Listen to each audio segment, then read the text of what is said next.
Psiquiatra. Soy la jefa del equipo funcional de salud mental del Neoplásicas. Aparte, soy psicoterapeuta de familia y psicoterapeuta en psicología y cuidados paliativos. Y estoy en formación en psicoterapia gestal. Y estoy muy agradecida de que estén ustedes aquí.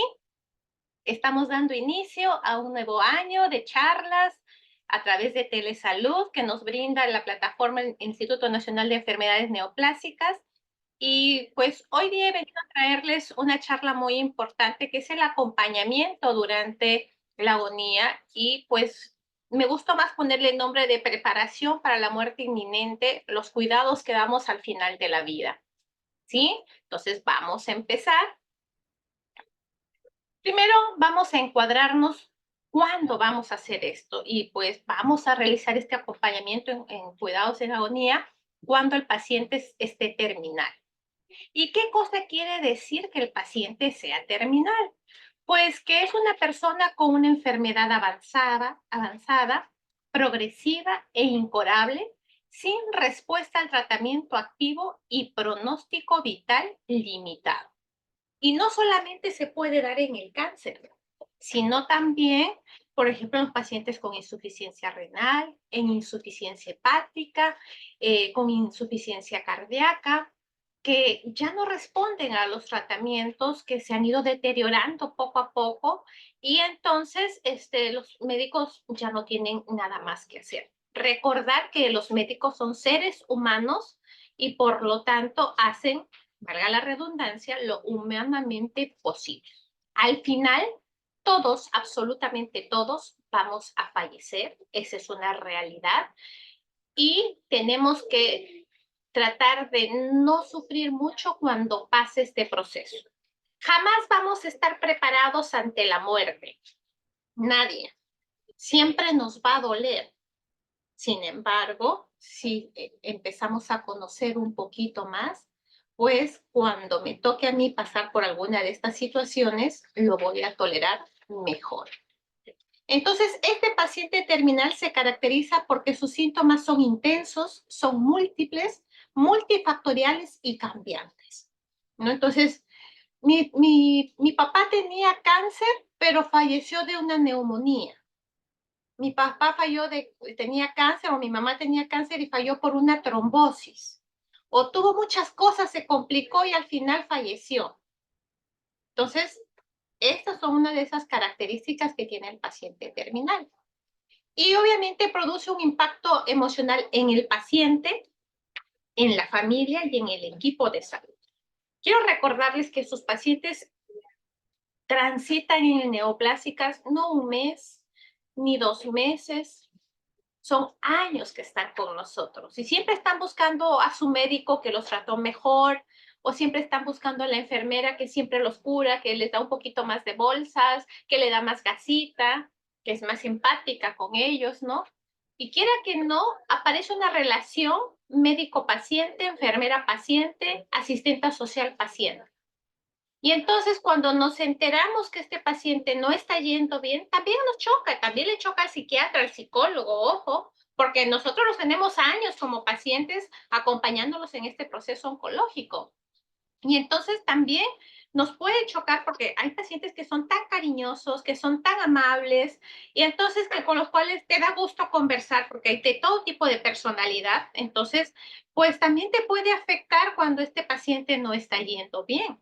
Y es por eso que es importante que este acompañamiento al final de la vida no solamente sea para el paciente, al que al final es el que va a fallecer y que le puede chocar porque todavía tenía metas por cumplir o todavía quería hacer muchas cosas más en su vida, a la familia porque pierde a sus seres queridos y también al personal porque perdemos a nuestro paciente, ¿no? Muchas veces, en algunas otras culturas, ya no le dicen paciente, le dicen cliente para tratar de desfamiliarizar la relación, ¿no? Entonces, a veces es conveniente, a veces no, porque ya se pierde la razón de ser de las ciencias de la salud, que es de servicio, ¿no? Entonces, esto es lo que quiere decir paciente terminal. Los cuidados paliativos es un enfoque terapéutico por el cual se intenta mejorar la calidad de vida de los pacientes y la familia enfrentados a la enfermedad terminal mediante la prevención y el alivio del sufrimiento. ¿Por medio de qué? Una meticulosa valoración y tratamiento del dolor, el manejo de otros problemas físicos, el apoyo psicológico y espiritual. Entonces, nuestros pacientes que tienen mucho dolor, pues tratamos de calmárselo. Y al final de la vida, más aún.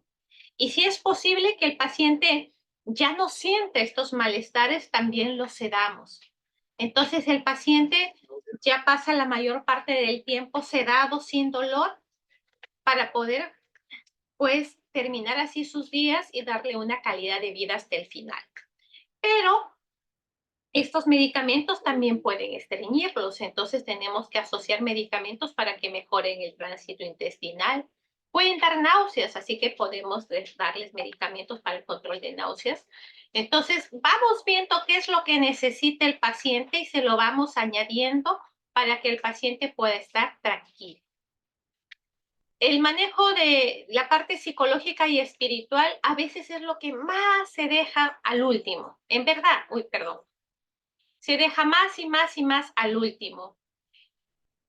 Le dan prioridad mucho a la salud física, a los problemas económicos, a los problemas con los hijos, con los hermanos, con el vecino, pero poco a su propia salud mental. Si fuera al revés, les podría decir que la respuesta tanto al tratamiento oncológico como al resto de sus problemas, pues sería mucho mejor. Nos daríamos cuenta que el paciente, a pesar de que tiene múltiples metástasis, pues deja de estar pensando en me voy a morir, sino en hoy tengo que vivir, hoy tengo que disfrutar, hoy tengo que estar bien, ¿sí? Entonces, perdón, se me ha corrido la charla. Perdón, no sé qué, discúlpenme, estábamos por aquí, se rayó mi computadora. Entonces,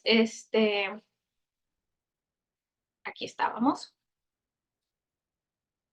Y entonces, ahora nosotros en salud mental lo que hacemos es fomentar mucho que el paciente asuma la responsabilidad de su enfermedad, que asuma el cuidado de su salud mental, que aprenda a vivir solamente hoy. Y todos los que nos visitan mejoran bastante. Y hemos dado de alta múltiples pacientes, muchos pacientes, decenas de decenas en estos años que estamos laborando aquí.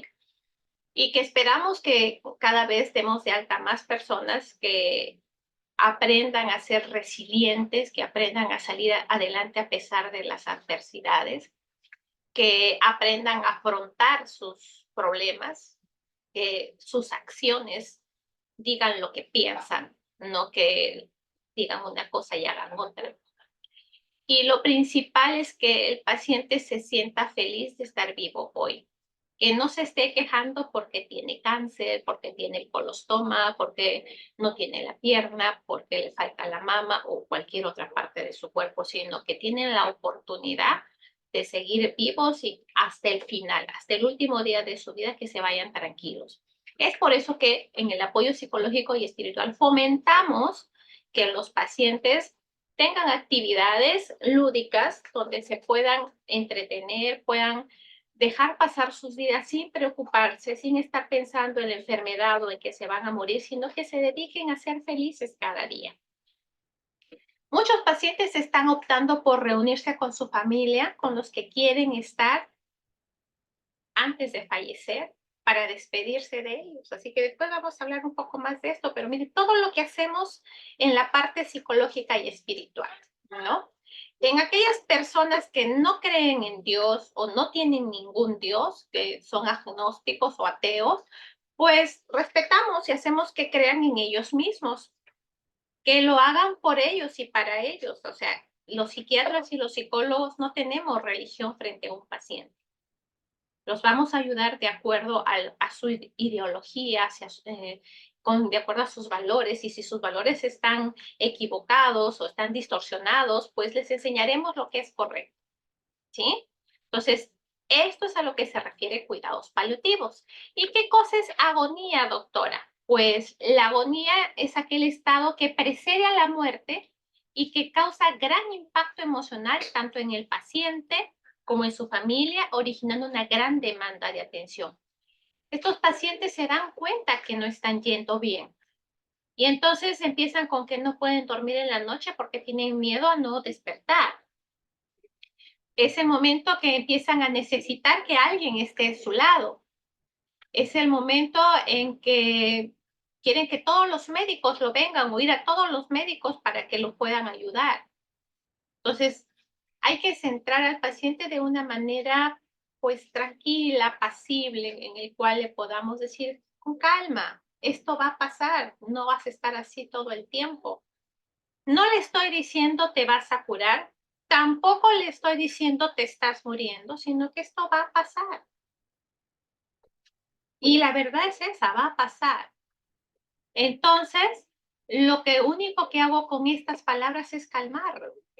Calma, va a pasar, tranquilo, vamos a traer la medicación que a ti te haga mejor, vamos a tratar de controlar estos síntomas, siempre con esa palabra, controlar, ¿sí? No sanar, no curar. En el INEN a nadie ofrecemos esas dos palabras. La palabra que ofrecemos es controlar. Y sí, se puede controlar también que no vuelvan, sí, en muchísimos casos, felizmente, ¿no? Pero hay algunos casos que no se puede controlar, pero igual tratamos de controlarlo a través de la quimioterapia paliativa, radioterapia paliativa o con los cuidados paliativos. Lo importante es que el paciente sepa que siempre va a haber alguien tratando de apoyarlo y cuidar hasta el último. Ese es el compromiso de este hospital, del Instituto Nacional de Enfermedades Neoplásicas. Si ustedes están con nosotros hasta el final, nosotros vamos a estar con ustedes hasta el final. Lo único que se le pide al paciente es que cumpla con todas las indicaciones, que no falte a sus citas y pues nosotros siempre vamos a estar ahí para ellos. Entonces, su aparición y tiempo de duración son difíciles de predecir. Muchos de los familiares en algunas oportunidades que han fallecido sus pacientes me decían, pero doctora, la semana pasada estaba bien, ¿y por qué está ahora así? Porque nadie tenemos un contrato de vida. Nadie sabe cuánto va a durar esta fase en que el paciente ya no haya nada que hacer por él hasta que fallezca, ¿sí?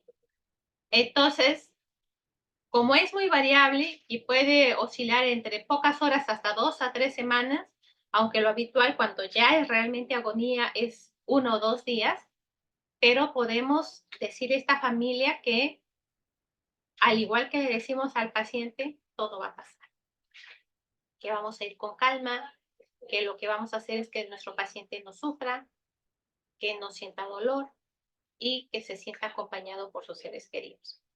En el área de cuidados paliativos tenemos ahora camas para pacientes en agonía. Y es muy cierto que no dejamos entrar a toda la familia, pero entre 2 y 3 familiares pueden estar, o por lo menos uno ahora que hemos restringido por esta nueva ola de COVID, ¿no?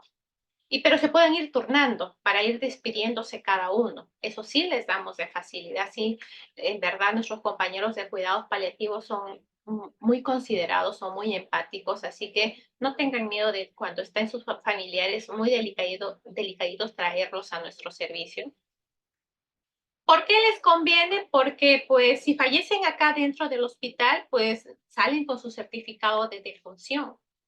Mientras que si fallecen en su casa, la dificultad es para el certificado de defunción. Ahora hay bastante, ¿cómo le puedo decir? No cualquier persona puede dar el certificado de defunción.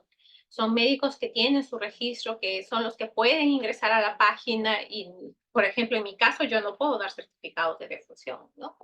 Entonces, ese es el beneficio cuando están acá con nosotros. Pero al final siempre colaboramos, siempre apoyamos para que puedan tener sus certificados de defunción.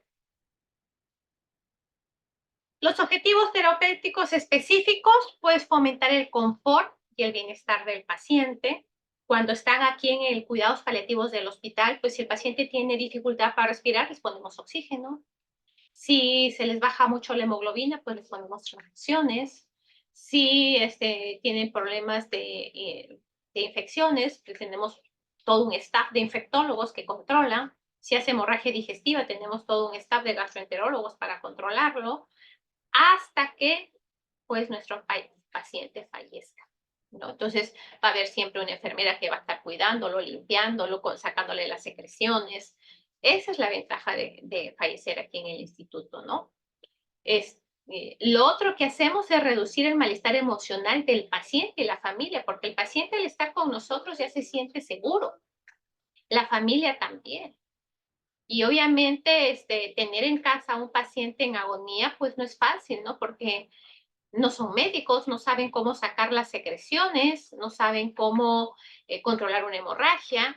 Entonces, nosotros acá tenemos esa ventaja, que en algún momento nuestro paciente va a fallecer, sí, pero bien cuidadito para que él no se asuste, él no sufra, él no se agobie en este proceso. Y el otro objetivo es permitir al paciente y a la familia la despedida y el cierre de la relación. Tenemos un psicólogo en cuidados paliativos, dos, perdón, uno en el turno de la mañana y uno en el turno de la tarde, que siempre están pendientes de estos pacientes en última agonía y están acompañando a los familiares en este proceso.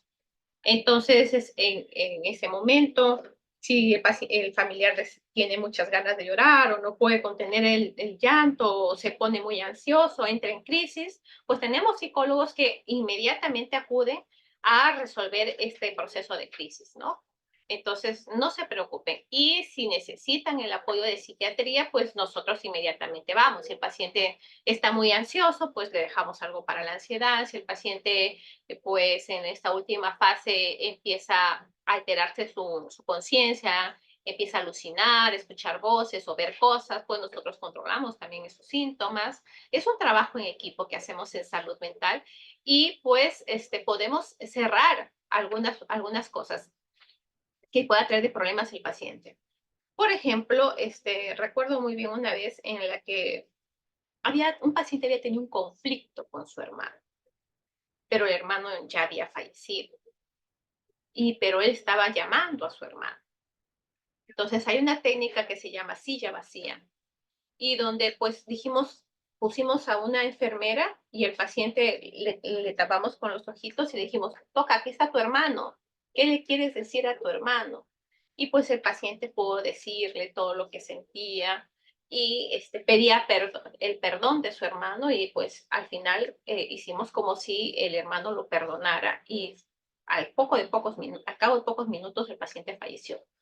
Entonces, también podemos hacer esas cosas para que el paciente se vaya tranquilo, ¿no? Entonces, hay muchas técnicas que podemos utilizar que nuestros psicólogos y psiquiatras están capacitados para hacerlos, para ayudarlos en este momento. ¿Cuál es la premisa de la atención? ¿Para qué hacemos este acompañamiento en última agonía? Pues para buscar un equilibrio delicado entre mantener una presencia de los profesionales que sostienen y dan seguridad al paciente y a la familia, así como fomentar un entorno de privacidad e intimidad del paciente y la familia.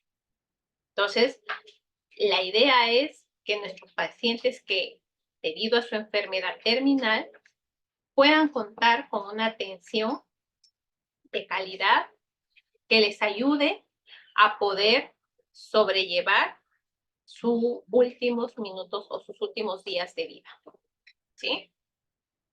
Entonces, apoyamos tanto al paciente, que no se va a asustar, que no va a sufrir, que no va a tener dolor, y a la familia, que va a ver que su paciente está bien cuidado y que a pesar de que saben que va a fallecer, lo ven tranquilo.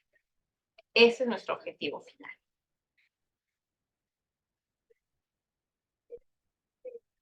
¿Cómo es el abordaje que hacemos al paciente que está en agonía? Pues bien, variar la conducta si está en fase de sedación o no. Si está en sedación, conviene evitar estimular al paciente, tocarle o hablarle, porque si lo tenemos en sedación es porque el paciente está con mucho dolor y entonces si está descansando apaciblemente, pues no lo vamos a incomodar. Entonces, eso es lo que hacemos, ¿sí? Si está despierto, seguir hablándole al paciente y evitar aquellas conversaciones que le puedan crear inquietud, ¿no? Entonces podemos conversarle, ¿cómo estás, Pedro? Acá, doctora, sí, te veo que estás tranquilo, que estás calmado. Espero que sigas así. Esto va a pasar. no te estés preocupando, no te estés asustando. ¿Quieres conversar de algo? Entonces, optamos porque sea el paciente el que decida de qué quiere conversar, ¿no? O quieres hacer algo, quieres que te lea un libro, quieres que te lea la Biblia. Entonces, vamos a ver qué es lo que quiere el paciente, ¿sí? Entonces, por eso es asegurar un acompañamiento del paciente, que el paciente reciba lo que él necesita. Entonces el paciente me dice, doctora, yo quiero hablar por teléfono con mi hermano que está en Estados Unidos. Bueno, pues por ahí nos buscamos el número. Ahora por WhatsApp no ni cuestan las llamadas, ¿no? Entonces le podemos prestar el teléfono o pues hay teléfonos de la institución que también pueden servir para eso, ¿no?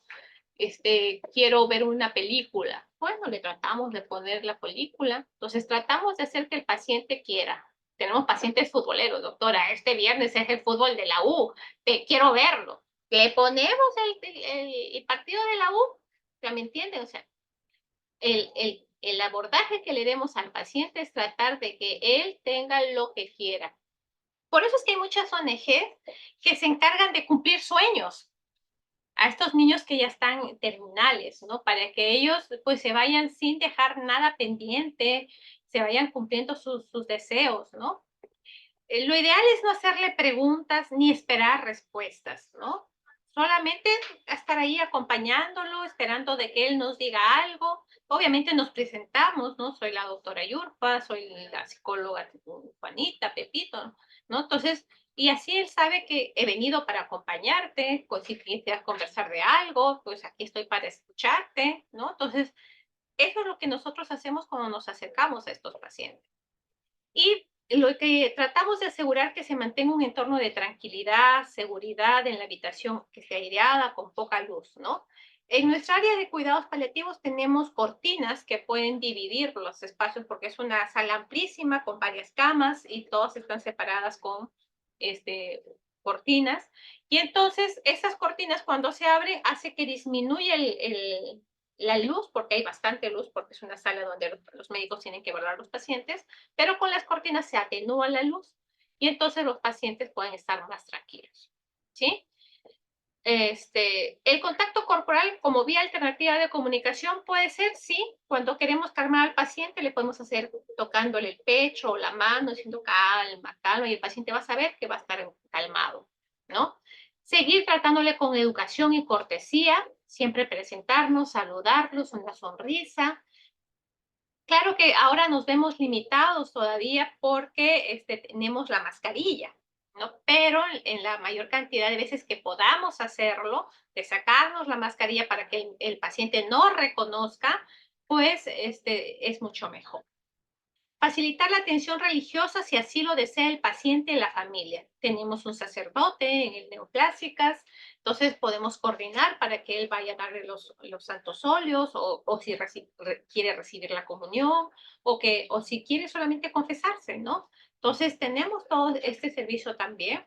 Y si quieren que venga su pastor, su obispo, bueno, o alguna autoridad de su iglesia, pues también se permite, como les digo, un paciente, un familiar entra para estar normalmente con el paciente y de acuerdo a la necesidad puede ser dos, ¿no? Entonces, eso es lo que tratamos de hacer. Lo que va dirigido a la familia, pues informar a la familia acerca del proceso de la agonía y de la muerte. Decirles que en realidad no sabemos en qué momento va a suceder la muerte, ¿no?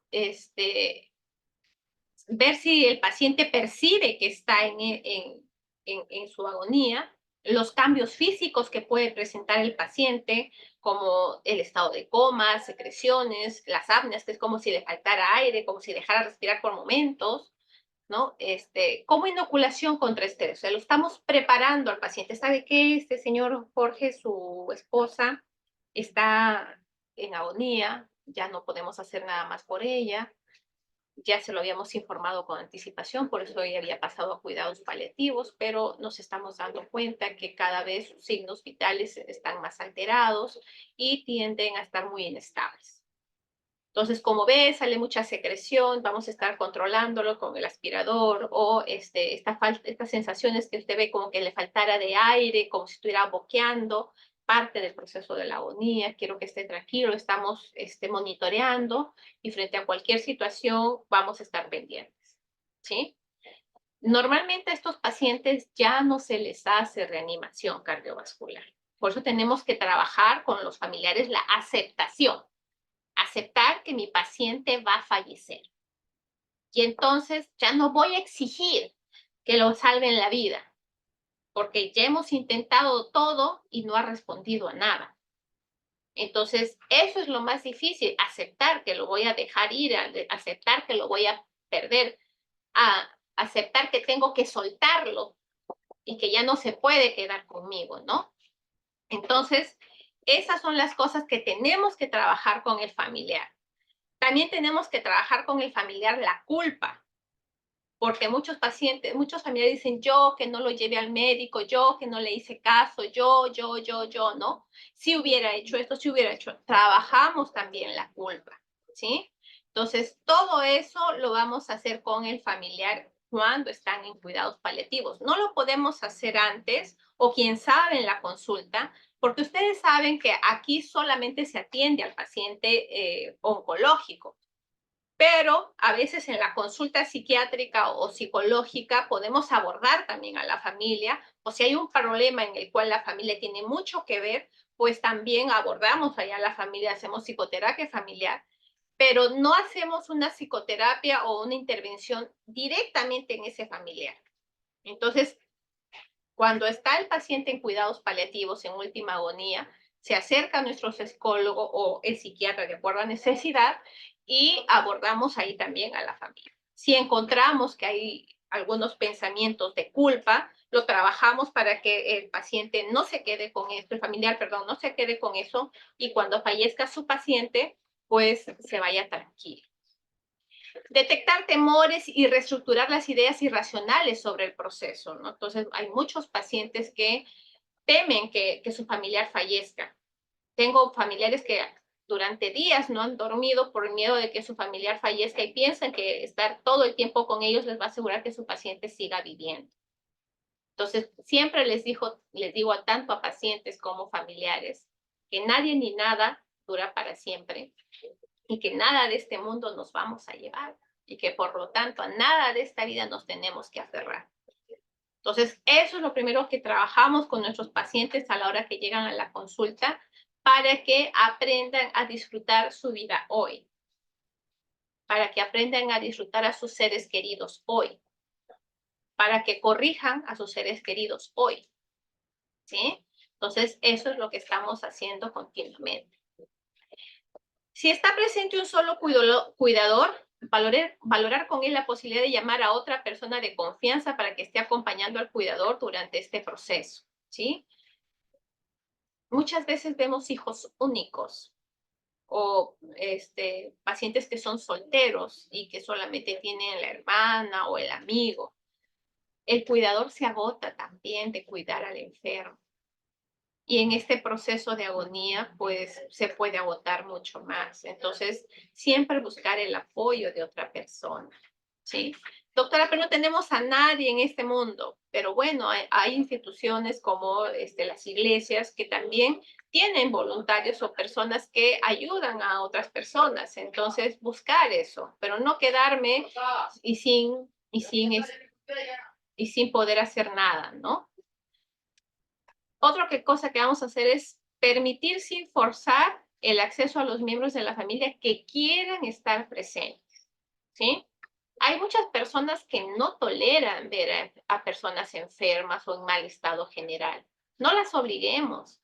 Quizás quieran llevarse la imagen de su ser querido como era antes, pero podemos hacerlo a través de una llamada o que le escriban una carta al paciente y que el otro familiar se lo lea.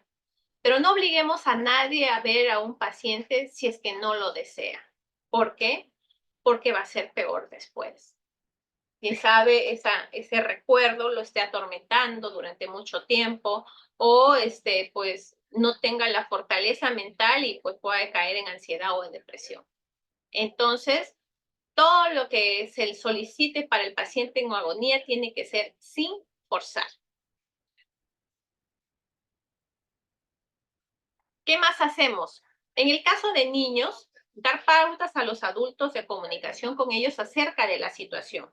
Si es el abuelito, si es la mamá o si es otro niño, ¿no? Porque hay muchos niños pequeños que fallecen y tienen hermanitos, ¿no? Entonces, como inoculación contra estrés, antes de la visita se les debe explicar lo que van a encontrar y lo que pueden hacer. Conviene elegir a un interlocutor de su confianza, pero con cierta capacidad de contención emocional, ¿no? Entonces, ¿cómo le digo a mi hijo que su hermano va a fallecer? Es algo que se lo tengo que decir, no se lo puedo ocultar, porque ya no lo va a volver a ver a su hermano nunca. Y pues mamá ya va a regresar a la casa, ya no va a estar en el hospital, ya no va a estar mi hermano. Entonces, tengo que aprender a decirle que su hermanito no va a regresar o hermanita no va a regresar más.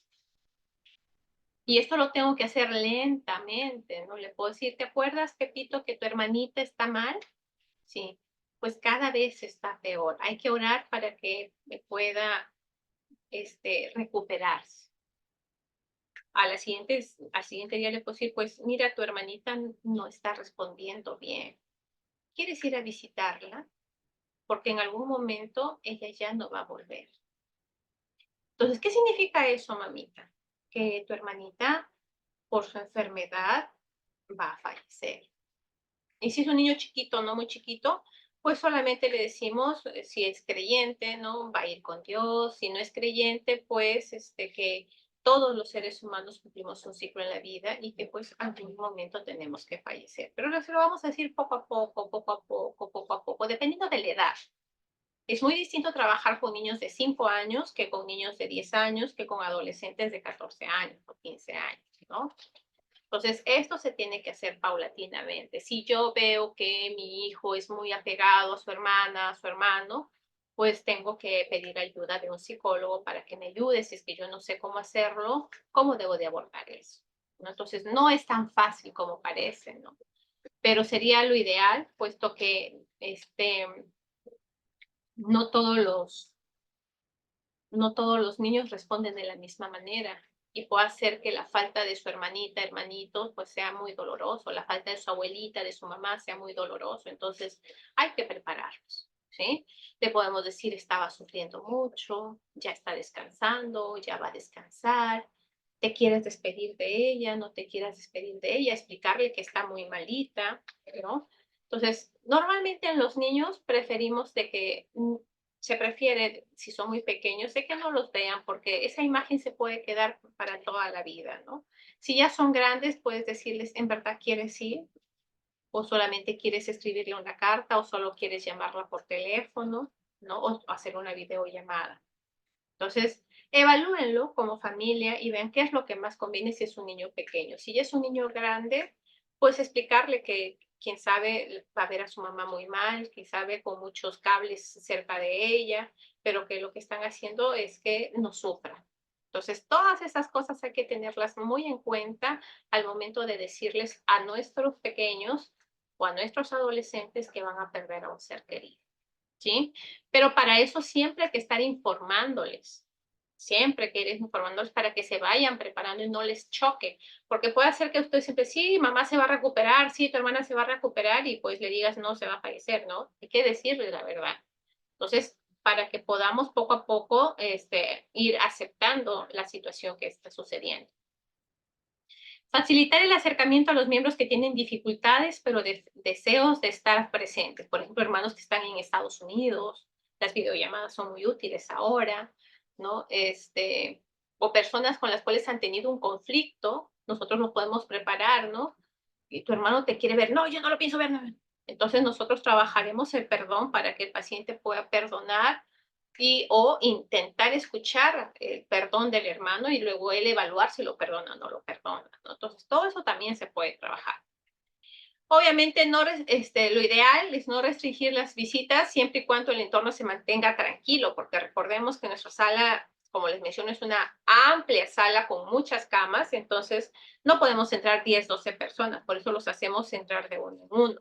Pero sí tratamos de que la familia más cercana se despida del paciente, ¿sí? Por eso, siempre cuando el paciente empieza a complicarse o a no responder al tratamiento, lo que siempre trabajo con los pacientes y familiares es hagan reuniones en las cuales pues se puedan ir despidiendo, en las cuales se guarden momentos muy bonitos que pasen para que les quede en el recuerdo y pues cuando fallezca el paciente diga, ah, todo lo que hicimos y él se fue tranquilo, él se fue contento, él se fue haciendo lo que quería hacer, ¿sí? Obviamente, lo principal es asegurar la privacidad de los seres queridos del moribundo, ¿no? Entonces, siempre tratamos, cerramos cortinas, somos bastante herméticos para que luego del fallecimiento, pues los familiares tengan un lugar donde puedan llorar la muerte de su familiar, ¿no? Entonces, todo eso se los estamos brindando actualmente en el servicio de cuidados paliativos. Recordarles que el servicio de cuidados paliativos trabaja las 24 horas del día, los 365 días del año. Entonces, eso es otra información que les damos para que puedan ustedes hacer uso de estos servicios cuando sea necesario. Y el servicio de psiquiatría y de psicología, pues está pendiente también todos los días de lunes a sábado, mañana y tarde. Entonces, en cualquier momento, los médicos de paliativos nos hacen las consultas o interconsultas y nosotros atendemos a los pacientes que necesitan nuestro apoyo. ¿Qué más hacemos? Pues favorecer la ventilación emocional, preferentemente en un espacio de intimidad fuera de la habitación del paciente. Hay muchos familiares que pierden el control. Entonces, pues lo sacamos. Actualmente el Neoclásicas es un hospital grande donde hay muchos espacios donde los pacientes pueden recuperarse, los familiares también. Facilitamos, como les digo, las despedidas, reforzar el acompañamiento previo y actual, los cuidados proporcionados al paciente y la capacidad de afrontamiento también. Promover un cuidado intrafamiliar durante la agonía y el duelo. Decimos, vayan a comer, vayan a dormir un rato. Siempre estamos pendientes de eso porque se pueden agotar, se pueden enfermar y ya no necesitamos dos enfermos, ¿no es cierto? Entonces, siempre estamos cuidando también al familiar. Y como le digo, estamos asegurando la disponibilidad y presencia frecuente del psicólogo y del resto del equipo en el proceso. Ofrecer el seguimiento de duelo si procede. Lastimosamente, en nuestra institución solamente atendemos a los pacientes oncológicos, no atendemos a la familia, no manejamos duelo por este motivo, pero lo ideal sería hacer un seguimiento de duelo. Estamos en proceso de ver si nos dan esa facilidad, aunque sea de una sesión o una charla para familiares después del fallecimiento. Todavía no tenemos la autorización del Ministerio de Salud. Entonces vamos a tratar de hacerlo. Y cuando se produzca el fallecimiento, permitir a la familia un tiempo de despedida en la habitación antes de trasladar el cuerpo, que siempre lo hacemos. Como les digo, les damos su espacio para que puedan estar con su familiar. Es verdad, hay una necesidad de despedirse, ¿verdad? El paciente suele desear despedirse para poder dar las últimas instrucciones y hacer la paz con aquellas personas que tuvo diferencias. Hechos estos que toman su tiempo y que no pueden ser satisfactoriamente realizados si se retrasan demasiado. O porque hacia el final el paciente puede estar muy débil, padecer trastornos cognitivos inducidos o por la propia evolución orgánica del fracaso multiorgánico, ¿no?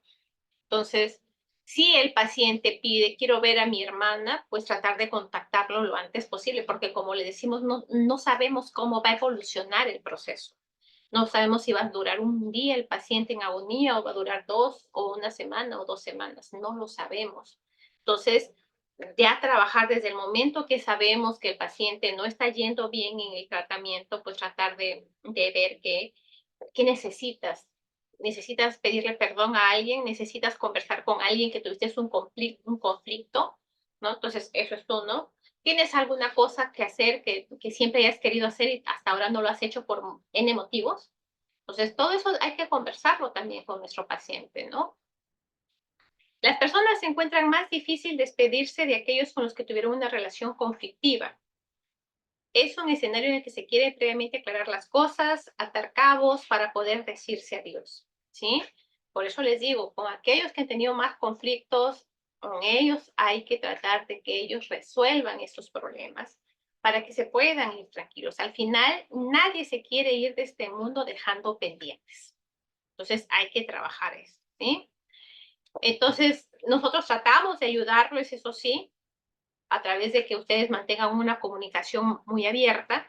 ¿Por qué? Porque a veces hay conflictos entre los hermanos, ¿no? Que él nunca lo vio, ¿para qué va a venir a verlo? Si antes nunca se preocupó, ¿no? Entonces hay que dejar los egoísmos de un lado, los enojos de otro lado y pensar en el paciente. ¿Qué es lo que necesita el paciente, no?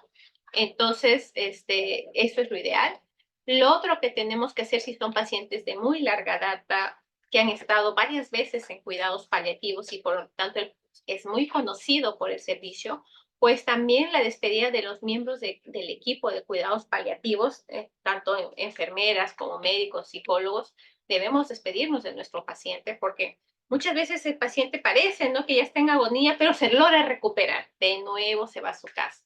Y ahí de nuevo puede regresar. O son pacientes que han estado en cuidados paliativos manejando su dolor durante mucho tiempo antes de llegar a la agonía.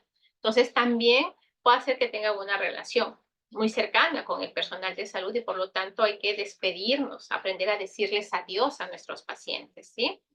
A pesar de que pueda ser muy duro cuando la relación clínica ha sido de excelencia y esta excelencia ha sido percibida tanto por los dos protagonistas como el paciente como el equipo, el final del proceso resulta gratificante para el equipo y la familia. Entonces, si nosotros nos despedimos, ellos nos agradecen y nosotros pues también estamos agradecidos porque han seguido nuestras indicaciones, al final nos podemos encontrar después de mucho tiempo o en otras situaciones y ya sabemos que podemos confiar el uno en el otro. Entonces, es muy importante las despedidas, ¿sí?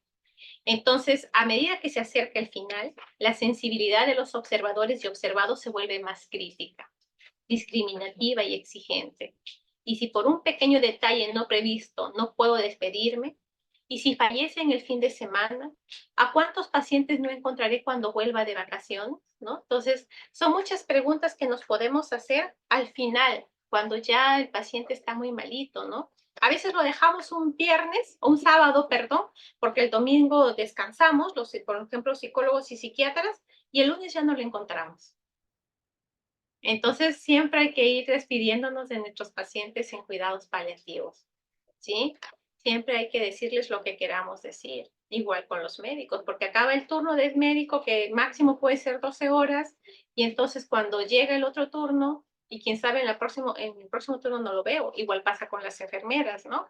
Entonces, siempre hay que estar listos, siempre hay que despedirnos con anticipación, siempre hay que agradecer cuando hay que agradecer y nada más, ¿sí? Entonces, este es el acompañamiento que hacemos en cuidados de agonía en nuestros pacientes aquí en neoplásicas oncológicos. Así que, no sé, estoy llana a sus preguntas. Si tienen alguna duda, si tienen alguna preocupación, si hay algo que no les quedó claro, pues estoy a su disposición. Si quieren, lo escriben, si quieren, lo chatean. No sé, ustedes me dicen.